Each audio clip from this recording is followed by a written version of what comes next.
You're listening to Informed Dissent. If you're a longtime listener, welcome back. If you're new, welcome, and here's the lay of the land. I'm Jamie Reed, a lesbian and a whistleblower who worked inside a pediatric gender center. My co-hosts are Lauren Legere, also a lesbian and a longtime LGB advocate. Our other co-host is Corey Cohn, a gay man who underwent gender transition early in his life.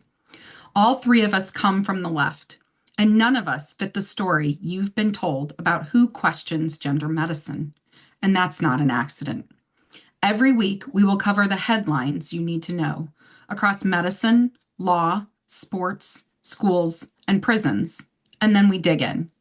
The three of us, and most weeks, a guest worth hearing from.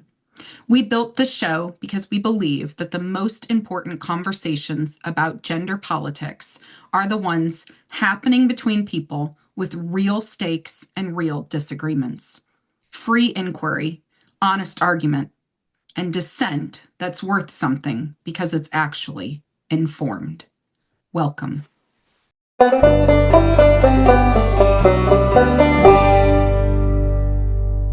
I am so pleased to introduce our listeners to our guest today.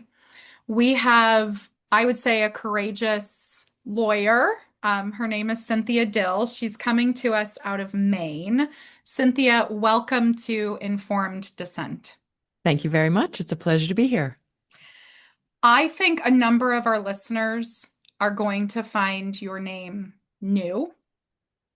And I want to talk a little bit about first, where did you grow up and what brought you into law as a career in the first place?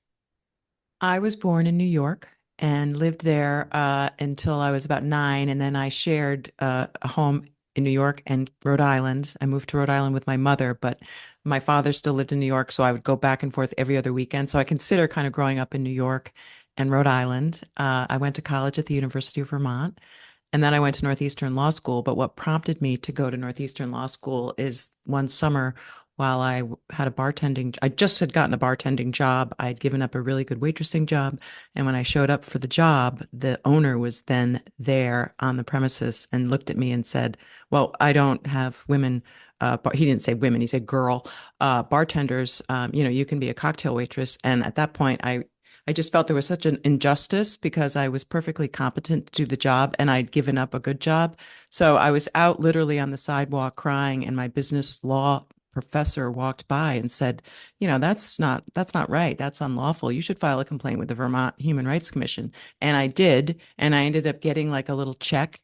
And I wrote an essay to get into law school about this experience, how it really opened my eyes to, the real world where women really are discriminated against. And went to Northeastern Law School, which is a public interest law school, and then have been practicing law ever since, and doing a lot of different kinds of litigation, but mostly civil rights litigation, and a lot of it to protect the rights, safety, and dignity of women and girls and kids. So that's been your kind of bread and butter from the start. You Yeah, started off, right in I there. started off suing police departments for civil rights violations, but a lot of my cases have been sex-based discrimination, harassment. I also represent a lot of men and whistleblowers. So I cover a lot of ground, but I've always had a passion about fighting for the rights of women and kids, and I see this fight that we're in now, fighting up against this ideology that denies the reality of women as like the biggest civil rights battle of my lifetime. I mean, I never expected to go from, fighting about whether I'm being treated differently as a woman from actually fighting for people to acknowledge the reality of my womanhood. It's just so bizarre to me, but you know how bizarre it is because Yes. you yourself have been on this arc and this path and have discovered this crazy new world that we're in. Welcome to the Alice in Wonderland Tea Party. You are welcome at this table. So you earn your law degree, you practice for a while, and then something pulls you into elected office. So you ended up, if I get this correct, you spent 6 years in Augusta, which is Maine's smaller state capital, first on the House side, then on the Senate side. and you represented an area, Cape Elizabeth, South Portland, and parts of Scarborough. These are all suburbs outside of Portland, Maine, which is Maine's biggest city. What drew you into working? What drew you into politics? Well, what drew me in locally was just someone running for town council who I thought was incompetent and who was at the time a Bush like big, propaganda, big proponent of George W., who back then was the enemy. Now I love George Bush. So I mean, things have changed. But then once I was on the town council, I actually got recruited to run for the House of Representatives by by the then Speaker of the House and a women's group recruited me, and I got assistance in my first campaign by a women's group, and it was a tight race. I was up again, it was an open seat, and my opponent was a gold medalist in like whitewater rafting, and she was like a lookalike to me too. So it was a tough race, but I eked that one out, and then got my feet wet and really loved it and stayed in, and then I won the Senate seat pretty overwhelmingly. It was a landslide. So that was good. But What then year? then I went on to run for US Senate, won the primary and lost to Angus King, I was going to ask you about yeah. that. That was to replace Senator Olympia Snowe. Yeah. Um, what year about did you break into politics? I was first elected to the House in 2006. And so 2006. Okay. the big event for me was in 2008. I served as a national delegate to the Democratic National Convention out in Denver. And I was a Hillary Clinton delegate, but I quickly got on board with President Obama and fell in love with the Obama family and administration and was a huge supporter of President Obama. And that was really a turning point for me. I mean, it was just so exciting for me to be in Denver and to be surrounded by, just so much good energy. And but that was a different Democratic Party. That was a little bit different. Yeah, Different, but not that long ago. I I mean, know. yeah. Um, so in 2012, that's when you ran for US Senate Hmm. against King and Summers, trying to replace outgoing Senator Olympia Snowe. Reflecting on that campaign, and you're running as a woman in the Democratic Party, what do you feel like you learned about yourself or about the party running kind of a campaign like that at a statewide level? So where was Hmm. the party at? Where did you feel like what were the big issues of the day? Well, the big issue of the day for me with the party was just disappointment that most of the Democrats supported Angus King, who was at the time uncommitted to whether he was going to caucus with Republicans or Democrats. So to me, it felt, it hurt a little bit. It stung that what I thought would be the base of the Democratic Party supporting the Democratic candidate who just won the primary. I mean, I won the primary against the guy who just won the primary in the second congressional district. So, I mean, it's pretty hard for a coastal elite woman to win a statewide primary in Maine, right? The second congressional district voted for Trump. But after winning the primary, the party basically just saw the writing on the wall. Angus King was just he had been a two-term governor and was very popular and very well connected. So I guess my lesson was that political parties are not your family. I mean, they're with you sometimes, but they're not, you can't it's a political organization. It's not like there's this core values are supposed to what we're supposed to keep the Democrats and people together. But sometimes politics, there's a clash of core values, and I kind of saw that for what it was. That's really, I have to sit with that for a minute. That's really interesting. So, um, the party is not your family, but I still feel like a lot of people feel like the lib split, the liberal, the Democratic Republican split is like their tribe. Oh yeah. I mean, well, because a lot of people just live on social media. So it's just this drumbeat of, the two teams. It's like, the Super Bowl or anything else that's kind of binary, where there's just this friction. And yeah, there is a tribalism, although as you know, I'm sure, because do a lot of research, is that, people are not happy with the Democratic Party. I mean, as unhappy as people are with the Trump administration, people are less happy with the Democratic Party. And I would argue a lot of that unhappiness, a lot of that uneasiness is this gender ideology issue, this ridiculous platform that the Democrats have embraced that somehow women don't count. And I guess that's the thing. What I've learned about politics is that, you know, it's false that the Democratic Party is the party of civil rights. It just is. It was the party that really, pushed slavery. It was the party that struggled to get the Civil Rights Act over the finish line. It took Republicans to do that. And it's now the party that has denied women and girls rights. It's the Republicans who are protecting the rights of women. And that's just a truth that a lot of people who aren't so vocal, who aren't in the extreme camps, are feeling. And I think it's going to be a big issue in the elections. I mean, I hope it is, thanks to you, thanks to everybody who you're working with. You mentioned you're in this group and you have been loud, and that's good because people are finally paying attention, and that's really good. Okay, so I want you to walk me through your own feelings on this kind of nebulous issue of gender. So you were a civil rights lawyer, you were an elected Democrat. You currently, and we're going to talk about the lawsuit. Um, but do you remember, or was there a time when you remember when this concepts around trans or around gender started creeping in? Was it Oh, at, I do. It's okay, it's tell me, it's where do you vivid as remember this from? my daughter Isabel, who I have two children, both adults, both, thank God, healthy and happy, and launched, doing great things. But when they were younger, my daughter, who's the second child, idolized my son and wore all his baseball jerseys. And my daughter and my husband were very close, and she knows how to throw a football. And she also has plenty of girlfriends. But at the time, you would have considered her gender nonconforming. Well, she went off to college, and then she was visiting home once, and she said that she was going down to Boston to visit her friend, uh, who was having top surgery. And I didn't know what that was. And when she told me, I broke down in tears. I was so upset. And I still get upset thinking about this young girl, this young woman down in Boston having her breasts amputated without her parents there.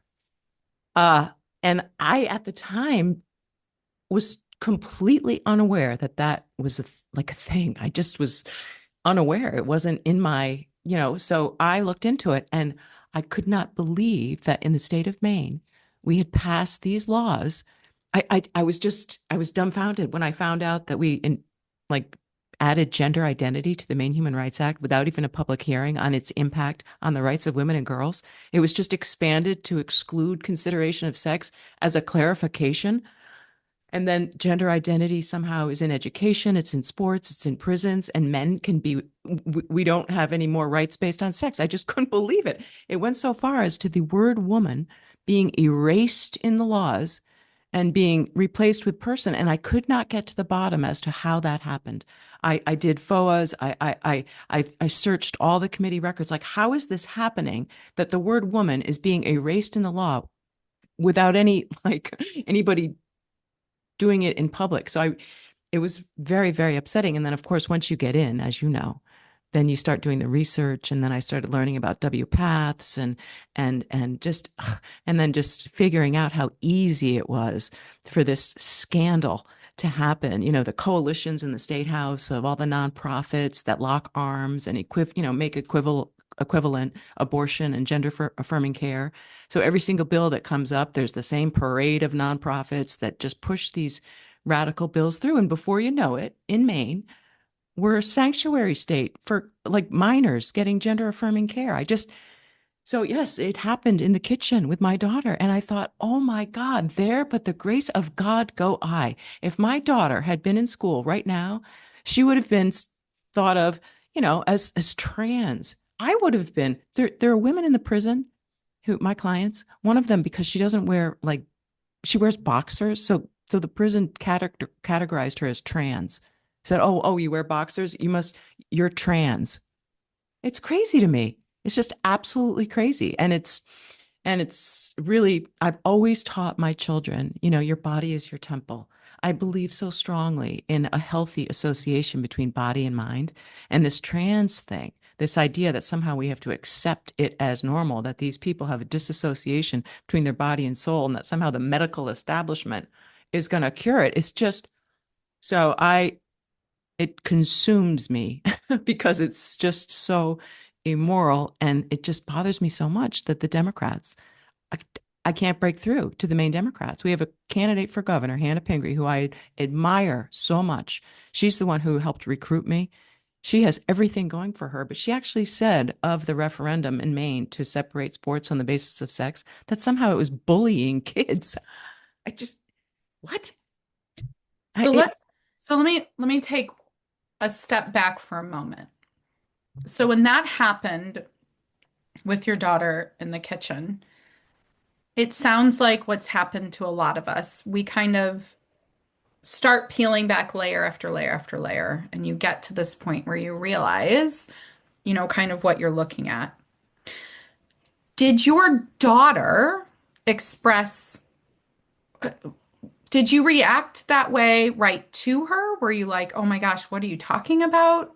Was this normalized for her? Was her generation, did she kind of Yeah. feel like, And my daughter is, I mean, my daughter's in a relationship with a woman who, uses, I mean, both of my kids are in relationships with beautiful women, which I think is fabulous.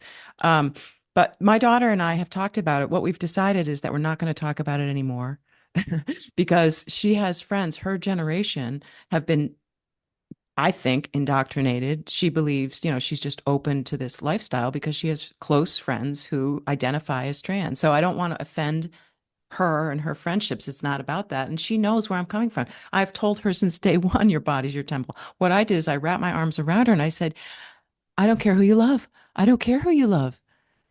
But you're perfect the way you are. You're just absolutely perfect the way you are. And I told her, like, if I knew that someone had cut your breasts off, I think I would, yeah, you know, and I don't even want to say what I said because it, it okay, just, let me ask you. it gets visceral. It does.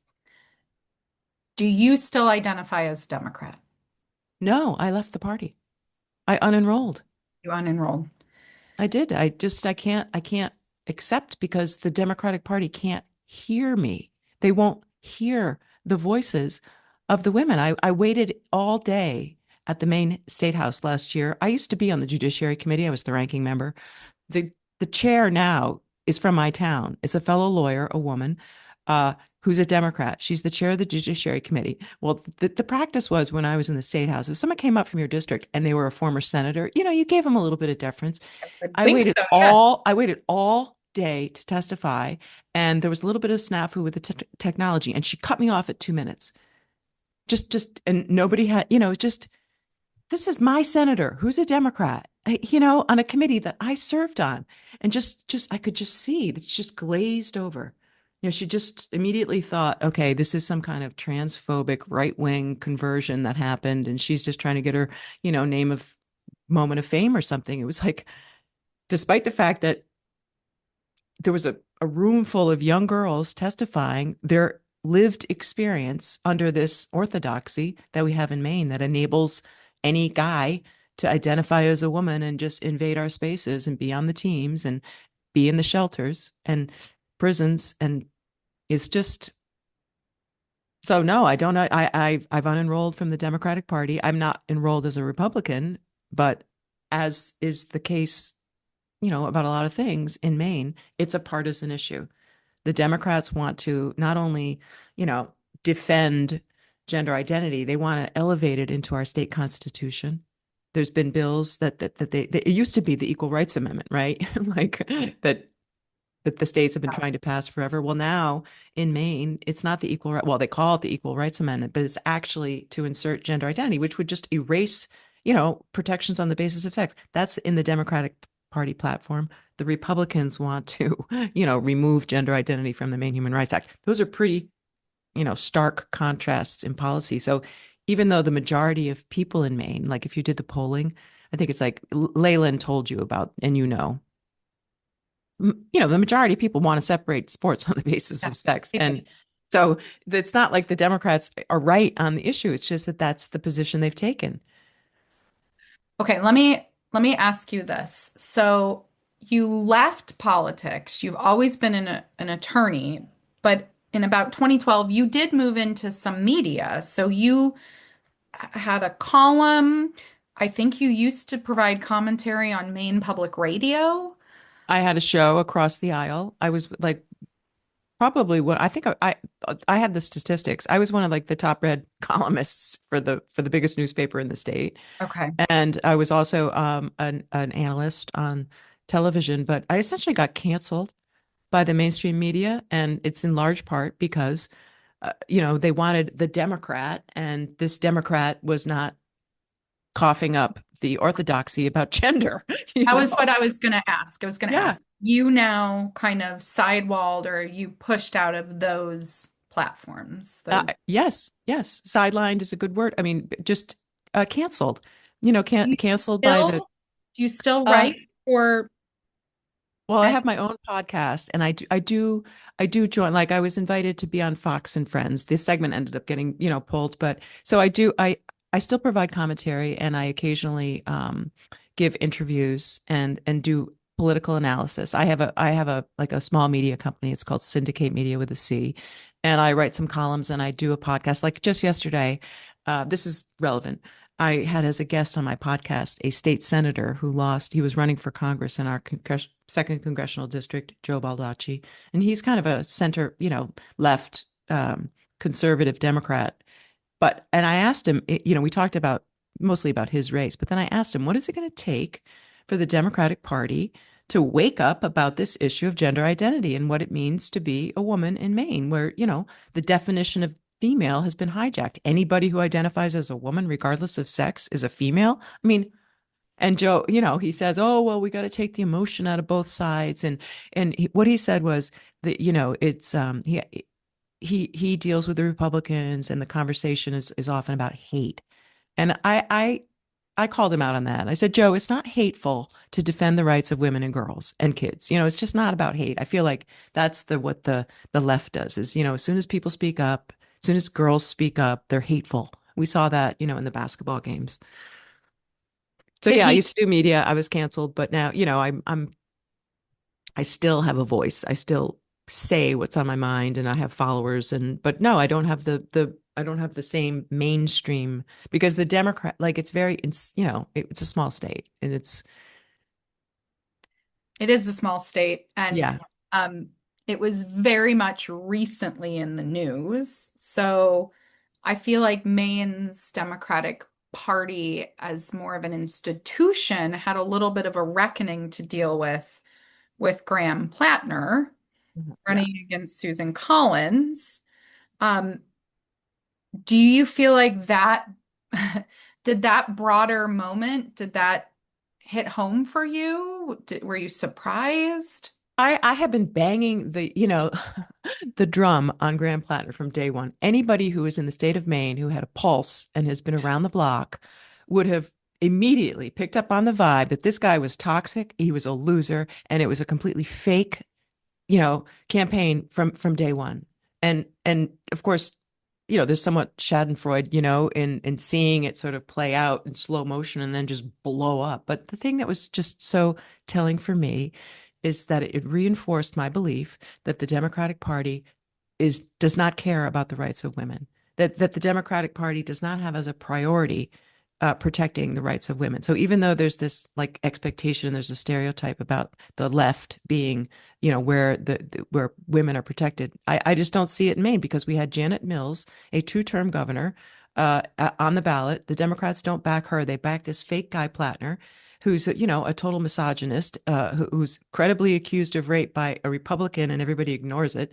And then finally, when somebody comes out who's a Democrat, then the Democrats all of a sudden, you know, he got more votes than any other candidate. I mean, that's in a primary. So in a primary, so that's I think that's shameful on the part of Democrats that they came out in droves to back this guy, only to next week you know, totally say, oops, I guess we made a mistake. And no, this guy, Troy Jackson's our guy instead.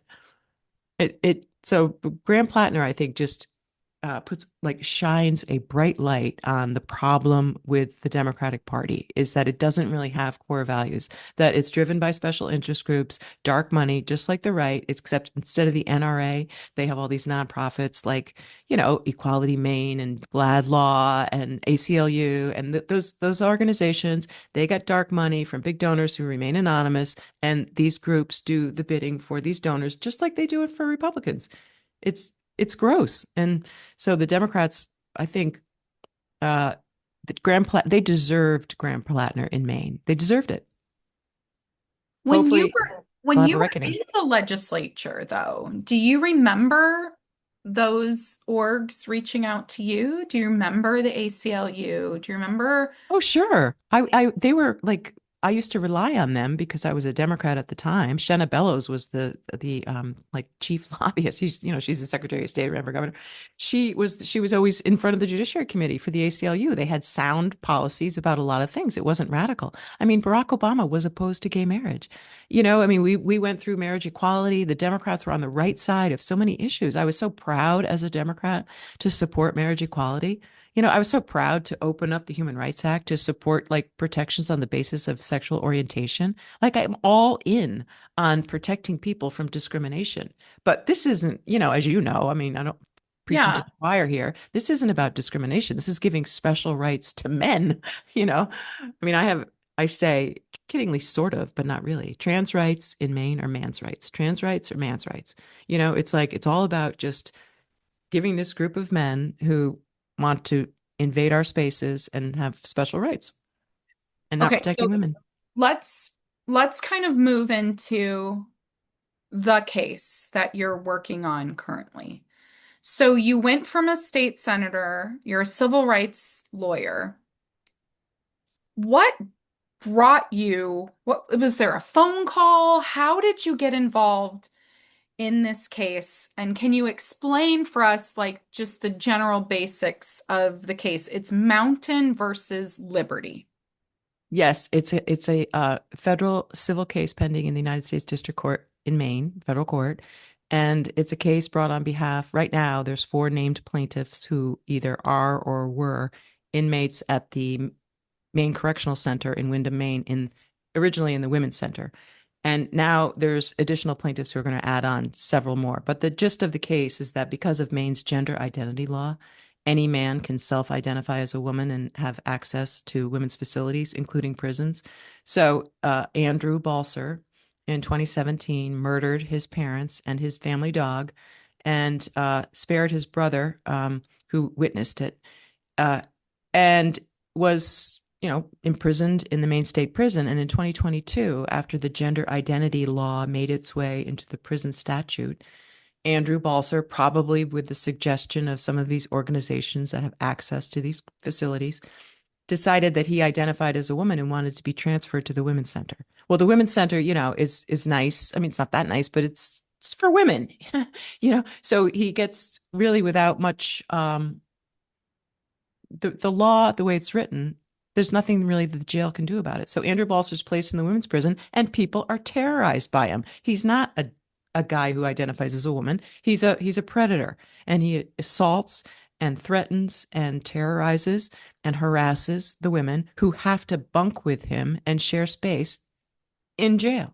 So he's allowed in jail along with another convicted murderer, and these women made complaints, filed reports, and the prison said either your complaints aren't worthy and did nothing, or they said our hands are tied. We don't write the laws. Maine's gender identity law says that transgender people can be housed in prisons. So we have a system where the men in the men's facility have a single sex facility, but any man who wants to be in the women's facility, especially if they're like a sexual predator and they like preying on vulnerable people, they can just self-identify and then go over to the women's facility. So all the women have to be housed with all these trans identified men. It's Okay, it's absolutely crazy. let me dig in a little bit more to the case. So Andrew, do you know what the sentence was? Was he serving? 40 years to life for 40 prison, years. for murder. And he was in the male's prison. Was there a certain type of level of the housing? Can they slide into? Because I have a feeling that women's maximum security is there more It's rarity? it's very unusual for there to be like maximum security female inmates. You know, there are some, but there's it's not typical. And like none of the plaintiffs in my case were convicted of violent crimes. It's all about drugs and addiction and abuse as children. You know, these poor women have been exploited their whole lives. One of them was sex trafficked and kidnapped, has no teeth because they got beat like with a gun. And so these women who have been traumatized their whole life uh, don't feel safe because they have a murderer next to them who's touching them, who's making threats. And this isn't a guy who's had sex change surgery. This is somebody who's fully intact and uses his sexual organ as a weapon, threatens to impregnate them, makes jokes about rape, doesn't told one of my clients that he specifically and intentionally, purposely regulates, you know, the amount of estrogen that he takes so he's able to get an erection. I mean, it's just crazy. And meanwhile, the environment is that because he identifies as Andrea, the state law says that all of the staff at the prison have to call him that and have to, like respect his preferred pronouns. And the staff then mandates that the female prisoners do that too. So it's like it's such an imbalance of power. So here you've got this guy, this violent guy who weighs 300 pounds with one of my clients who weighs less than 120, who's convicted of murder when a girl, a young woman who's in there for drugs. They have to sleep next to each other. And it, it's so unfair. And the Democrats just refuse to hear their cries. They just are not they're not open to the discussion. The Republicans in the Maine state legislature are trying to get to the bottom of it, trying to figure out how this guy, Andrew Balser, has been complained about so many times, and yet he remains in the Women's Center. When I was in there talking to one of my clients, Andrew Balser, who goes by Andrea, was out gardening. So he gets to be out in the grass and the outside gardening, while my clients, if they want to be separate from him, they have to be in segregation. They don't get to go outside. They don't get to go to the library. They don't get to go to the church. They don't get to do any of the things that the other prisoners do, but he does. And the only reason is because they have legitimate complaints about being with him because he's a murderer and he threatens. He makes jokes like, if you don't wake up in the morning, it's because I smothered you. Ha ha ha. Not funny. Not funny Your at all. your client is Katie Mountain. Yes. How did she come to you? What brought her to you, or what brought you to her? Well, when I started to become aware about this issue and advocating online, I had a big discussion with a state representative from Biddeford, back and forth, back and forth, back and forth, and I was really defending women's rights and saying how this gender identity stuff is such bullshit. So as a result of that, a woman reached out to me and said, "Hey, rah rah, I'm with you." And long story short is I was connected with this small group, New England Women's Solidarity, and I'm still a part of that group. And that group is run, there's two women locally who organized it, Jennifer Gingrich and Christy Hammer. And they invited me to join the group, and I did, and I've learned so much. And through that group, um, I was kind of introduced to some of the women at the prison because they were trying to help the women at the prison. And Katie Mountain wrote a letter to a local conservative news outlet that published it. And I was, put in connection with Katie and went to see her at the jail. And obviously was very sympathetic to her case. And then she alerted me to others, and I've been meeting with them. And so that's how it happened. It was kind of just a networking with an advocacy group, a small women's group who fighting for sex-based rights, made the connection. And now, I mean, I've had calls from all over the state. It's almost every woman who's had to be forced to be housed with this person is traumatized. Okay, let me walk through a little bit of the complaint and kind of what it alleges. So, the complaint alleges that the inmate who's at the center of this is Andrew Balser. I think the last name is spelled Balcer, that he has stood naked in the room while plaintiffs have slept and made suggestive comments. He has, and as you're saying, he's housed now in the Maine Correctional Center in Windham, which is about 20 minutes outside of Portland, In the women's center there. Windham Center. Um, have your clients ever described for you what life was like inside this unit before he arrived? Yes, because two of them had actually served short sentences. You know, there's a lot of recidivism, and two of them had been in the women's center on previous occasions before the law changed and they had put trans men in there. And it was a completely different scene. I mean, they felt safe. It was sure it was punishment. They all agreed that they needed punishment and they needed help, mostly with sobriety and addiction, and that's what the prison is supposed to be there for, is to help. Instead, they were just all their trauma was exacerbated. So there's, yes, that before and after is black and white. It's, you're in an environment with all women and you feel safe. And then you're in an environment with male violent predators who are threatening, harassing, and assaulting you, and you're traumatized. And you bring reports to the people who say they're there to protect you, and they don't.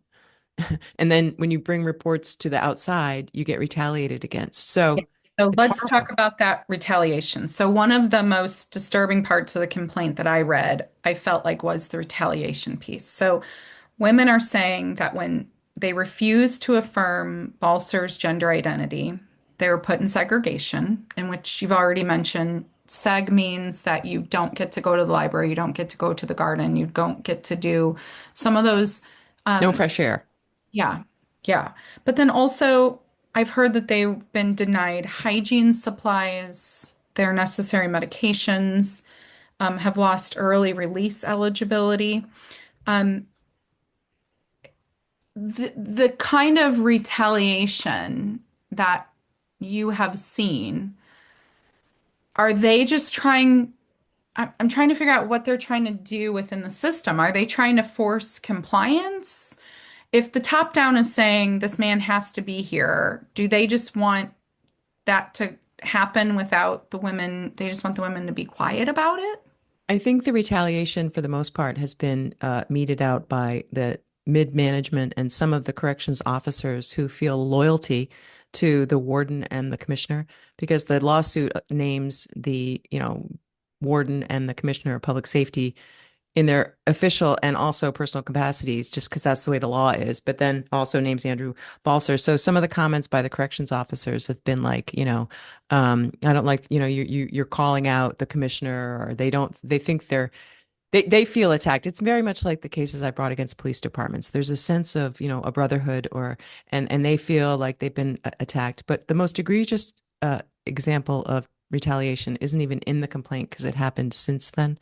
One of the plaintiffs, Michaela Sargent, really started to spiral eh, because of the trauma she was experiencing, and she was screaming for mental health, that she needed help, and she was ignored.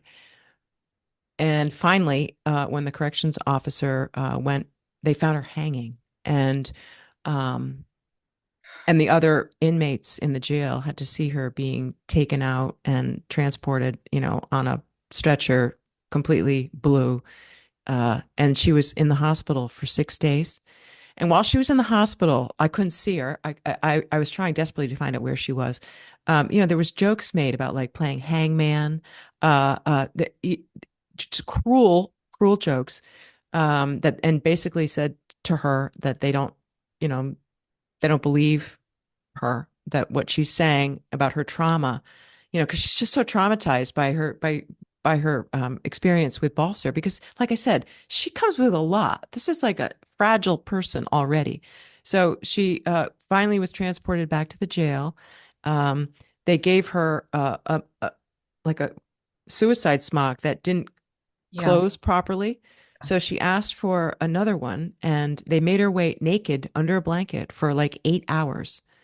And one of the corrections officers, who is sympathetic, was trying to help her and signal that he knew that this is weird. Like, why aren't they giving her, some clothes? So it's, and then when I finally met with her again, she's got a neck brace on, she's in a wheelchair.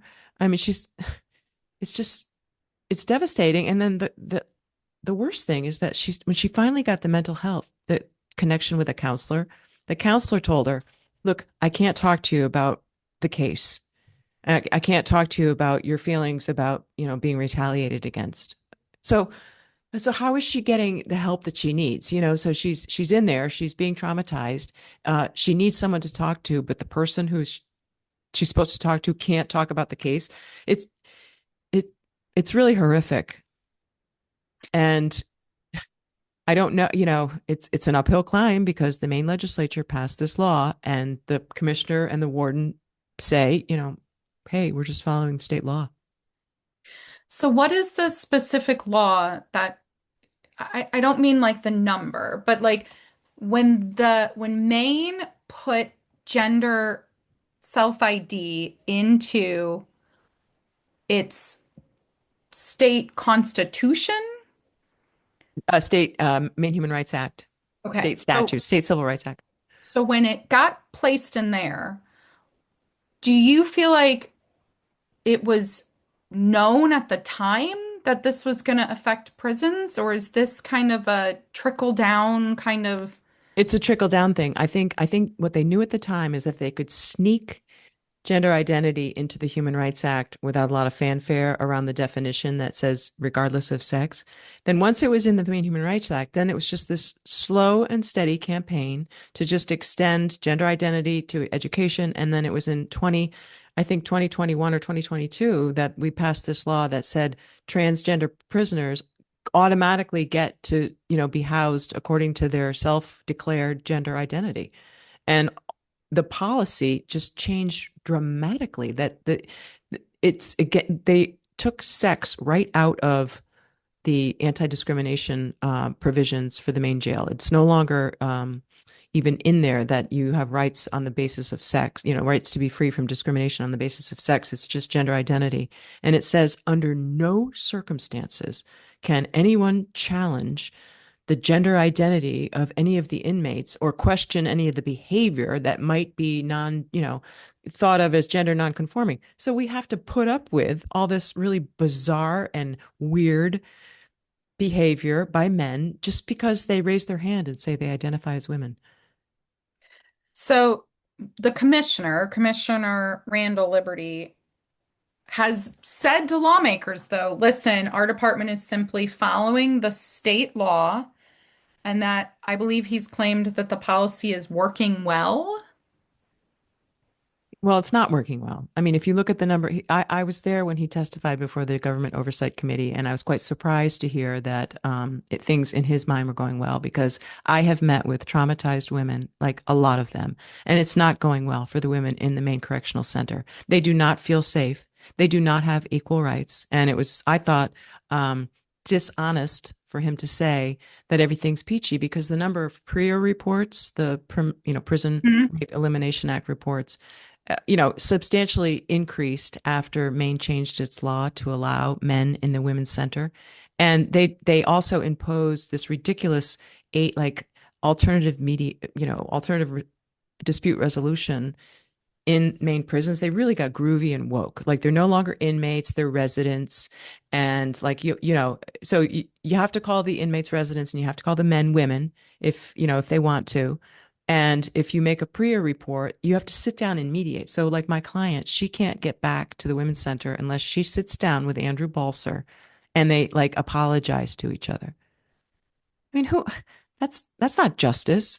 So all these PREA reports, to your point, the commissioner and the state want to suggest that Maine's law is consistent with the Constitution. And our argument is that it's not because it does not give equal protection. It violates the First Amendment. It violates the 14th Amendment and so on and so forth. But also under Maine law, the prison has on its own just taken sex right out of Yeah. its regulations. And that's not consistent with the Maine Human Rights Act. So there's a lot of areas of attack that the prison itself, in adopting its policies and following the laws, is in violation. But it's going to be an uphill climb because it always is when you're suing the state. But there's a variety of legal claims at play. Straight, sex discrimination, discrimination on the basis of biological sex, um, First Amendment violations, because this is what we argue is this is a state-imposed orthodoxy. This idea that the state can force people to affirm what they don't believe or say what isn't true. That's no different than saying you have to believe that the Virgin Mary, gave Yes. birth to, it's just there's no difference there. If Yeah. you so it's and not only an imposed orthodoxy, but also Katie Mountain. She's a Baptist. She prays every day. She's strong beliefs about sharing intimate space with other men. It was really upsetting to her and her family. And she doesn't believe that men can become women. And it's, you know, part of the part of the Christian story, the Bible. Women have, a very special and different role in the eyes of God. And there's nothing wrong with believing that. And she has a right to that belief. So for the prison to insist that she sleeps with this guy, shares a bathroom with him, and calls him a woman is a violation of her religious beliefs. So, and what I argue, and I think this is sort of a new argument, I think, is that the law in Maine is so open. Like gender identity is like, they don't define gender, but it's like, your beliefs, whether you're male, female, both, or neither. And it allows for all this behavior that we can't really define. So there's no longer the ability to enforce, just acceptable behavior in social situations. And it gives men an advantage because it gives them the power to change the dynamic and be called different things and play by different rules. And and I think it's unconstitutional on the fact that you can't enforce it. If you can just say everybody can self-declare a gender identity, how can you possibly protect women on the basis of sex? So there's all kinds of angles.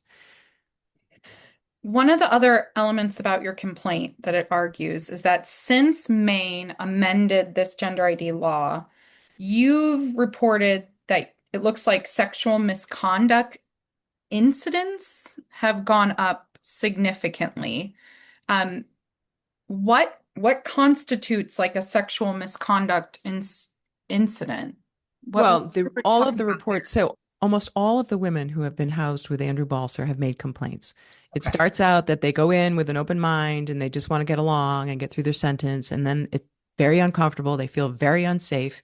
And an incident happens where they're either assaulted, harassed, threatened, or just freaked out because, this gigantic guy who's a murderer is saying really weird things.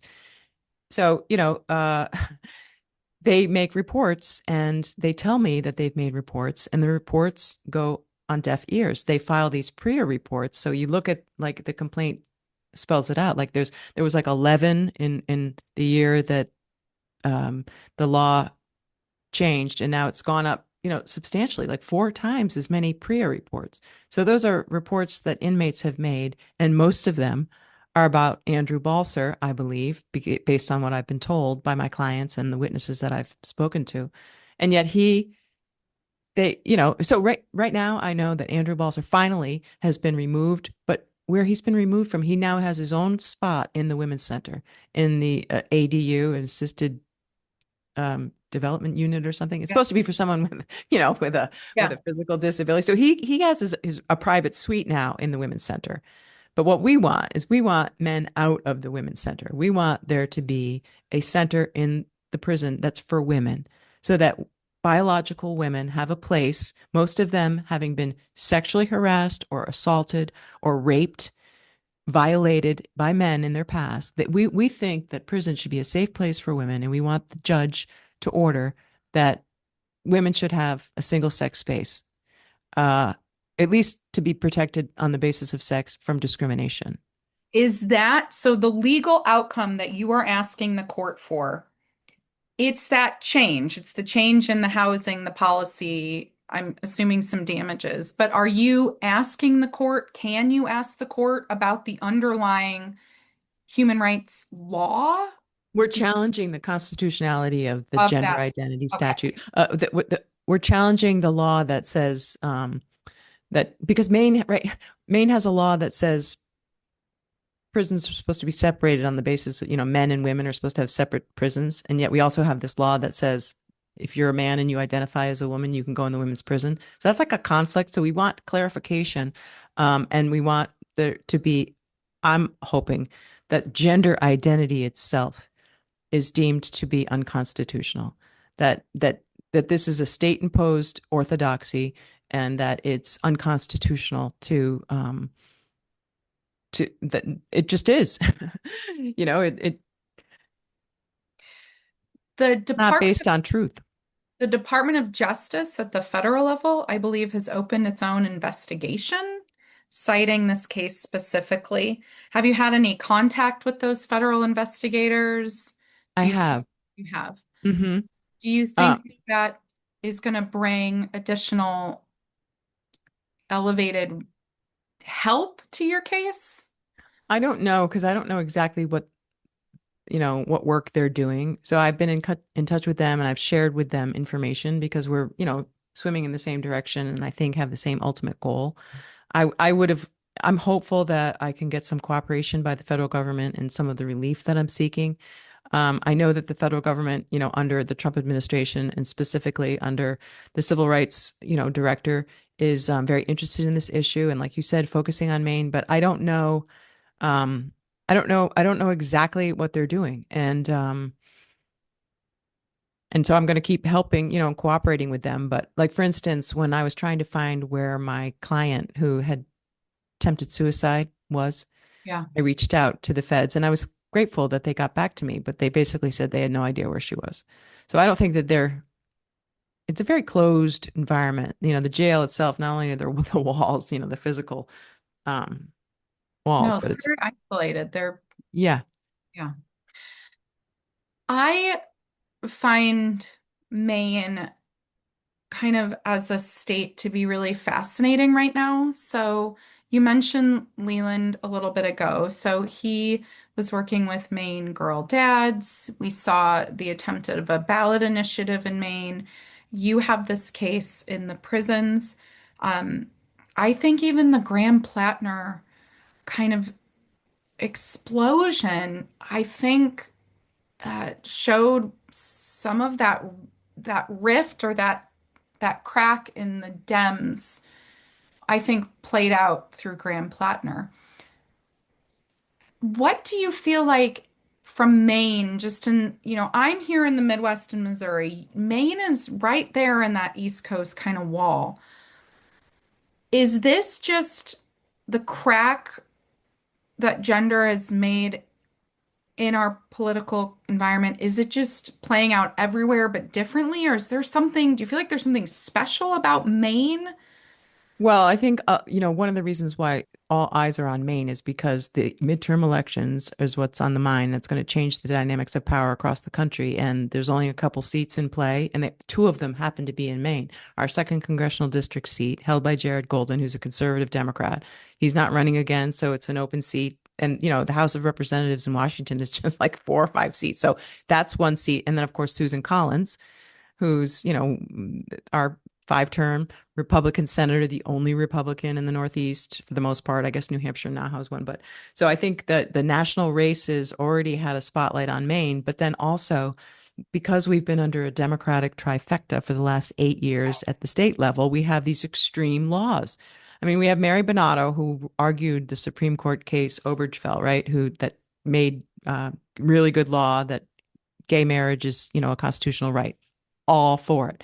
That same woman has been leading the effort on this gender identity laws as a, employee of GLAD Law.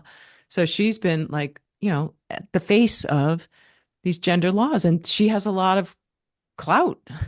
And so with the Democrats, we're now, like I said, we're like a left wing, you know, right up there with extreme gender ideology laws. And at the same time, 75% of fourth graders in Maine can't read. So there's just a gurgling up of emotion about a lot of this stuff about our kids, So we have these laws that enable minors to get prescription drugs without their parents' consent. We have laws that enable boys to cheat and go into girls' private spaces. And meanwhile, the kids can't read. And on top of that, we have this wet blanket of gender ideology in all the schools, all the curricula, all the language. and the Democratic Party just pushing, canceling anybody who raises the issue. You know, I was accused of being a hate monger by so many like of my fellow Democratic elected leaders. Like they got so like irate that I had the audacity to say that trans women are not women. You know, just they were so vicious and nasty and just bullies, you know, just yeah. And so I think here I am. I have pretty thick skin. You know, I'm the second youngest of 9 kids. I have big brothers. You know, Oh, I can take it, but even I feel, but I can imagine a young girl just trying to like raise her hand and say, excuse me, like, you know, girls are not boys. And it's hard. It's hard to speak up. And so finally, I think people are seeing others speak up and courageous people like you coming forward. I mean, your testimony before Wisconsin was really powerful. It should be like, I think, mandatory viewing. your case in particular, so the case that you're taking on right now, where do you want these cases to go? Is there a route to the Supreme Court over how women are housed in prison? Is that the goal? I would like, you know, my professional goal and my political goal is that the Supreme Court rule, as it did in some of the recent cases, just setting the rules straight that um, that males and female, you know, that there's there's a difference between male and female, and that women have the right, you know, sex-based rights, that females are a protected class on the basis of sex. That's very important to me. So I really want that to happen. At the same time, the reality for my clients is that the litigation just dragging on for years and years and years while they're dealing with this trauma and trying to figure out their lives. You know, so I would like ideally the Supreme Court to rule that gender identity laws are unconstitutional and that this is a state imposed orthodoxy that violates the First Amendment and that women have the right to be housed in prisons separate from men. But I would take just an agreement in Maine to keep the women safe, to have a place where women can be separated from trans-identified men and have their rights based on sex respected, and that the women who have been harmed can receive the medical treatment and the compensatory damages that they deserve for being exposed to this nightmare. So I have like short-term and long-term goals. My short-term goals are just to protect the women who are currently in this situation and to solve the immediate problem, which is that we have this stupid law that imposes on the jail this requirement to put these people, but then the way they're carrying it out is also pretty stupid, and I want that to be fixed. But I really want, as a country, for there to be a declaration from on high that, hey, you know, women count, women's sex-based rights are real, and they're protected under the Constitution. Something we shouldn't have to be seeking in Right. sex. Yeah. Especially from a lot of women. It's like a lot of women I'm fighting against. Yeah. Before we wrap up, I'm interested, where could our listeners find you if they want to follow this case further? Are you talking about it on your own podcast? Where can they find more about this? Well, thank you for asking. Yes, I do talk about it on my podcast, which is Keep Up with Cynthia Dill on YouTube. I have a website, syndicatemedia.net, CYNDICATE media.net, and I write a column, and on Twitter, it's my handle is Dill Esquire, DILLESQUIRE. I also post a lot on Facebook, and I'm just going to give another plug to this women's group, New England Women's Solidarity News. And you know, there's so many other great organizations, but to follow my case specifically, I would think probably my podcast would be the best. That's where I generally talk about it and have guests. And I hope to have Katie Mountain, my client, on as a guest in the coming week or so, which I Excellent. think people would hope, you know, would hopefully Yeah. be Yeah. interested We'll in. put all of those in the show notes. One of the things I did kind of want to end with was talking about that group. I wrote it down. So the New England Women's Solidarity Group. So basically, they gave you some place to land, and then it sounds like they helped get you up and educated on all of this that was going on. Well, and really importantly, I mean, it's been a good relationship, I think, mutually, because I think I've added to you know to the group in terms of just bringing some of the legal and political experience. So it's been a nice relationship. But what's really important on this issue that the news group supports for me that I really appreciated is on social media we support one another because you can just get bullied on social media by these left-wing extremists who are so angry. So with the news group, I just find it's just helpful to have someone, someone has your back. So on Facebook, if I post something about this issue, and somebody writes a really snotty comment, I can count on usually like a couple of my friends from this group to just chime in and support me. And it's that kind of um, support that I think everybody around this issue just really needs. That's what I love about Leyland and the Maine Girl Dads. It's like we need support. We need to support one another because this is such an important issue. And we live in a democracy, and so we need to get the majority of or at least a good group. And I think we have momentum. I mean, there's momentum on this issue. Absolutely momentum. My final question. Is there anything that the Democratic Party as a whole could do to win you back? Uh, yes, I think, I am just asking, I've asked my local Democrats here, have a public hearing in Augusta on this issue of adding, gender identity and what it's done for the rights of women and girls. Like if the Democrats could have just acknowledged that this is an issue and like do some discernment about how we got to where we are and to be open to this idea that our statute incorporates W paths, so our minors get this care that with the standards by this group. I mean, like I just wish that if the Democrats had new leadership that said, you know what, we're going to start from square one and we're going to open our eyes and our ears to the voices of women who are speaking up about the women and men. Okay, my husband is with me 100%. And Yeah. so are the Maine Girl Dads. Like there's just so many people who care about this. If the Democrats would just stop accusing everybody who raises the issue of being hateful. I'm looking for a political party. I am. I don't want MAGA and I don't want DSA either. I'm looking for that place where, you know, um, Your your ask is so um it's in some ways all you are asking is what I feel like so many of us has been asking of our Democratic leadership for years now. Can we just have an open conversation about this? yeah. That's it. Because when we can and when we talk about it, I think that most normal people recognize the harm that this has done Yeah. and want to right the ship. And like it just I know we have to go and but just in politics in Augusta, when there's a big important issue, they often, assign it to a work group or they put together a stakeholder group and there's like long discussions, about some of these bigger questions. For some reason on this issue, it's always just quickly, people get in their camps and the left wing starts talking about hate and protect trans kids and it's just like, no, you're not hearing us.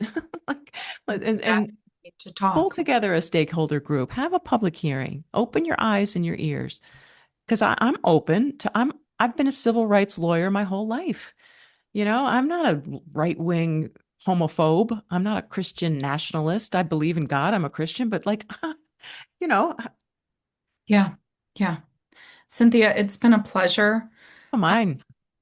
I am looking forward to to watching your continued work in this. I hope you link up with a lot of the other attorneys that are in this world right now, and I hope that you can keep pushing your little very important state in the right direction. So thank Well, you. thank you. It's been a real pleasure talking to you, and I'm so grateful for the brave, courageous work that you have done, Jamie. So keep it up on your end too.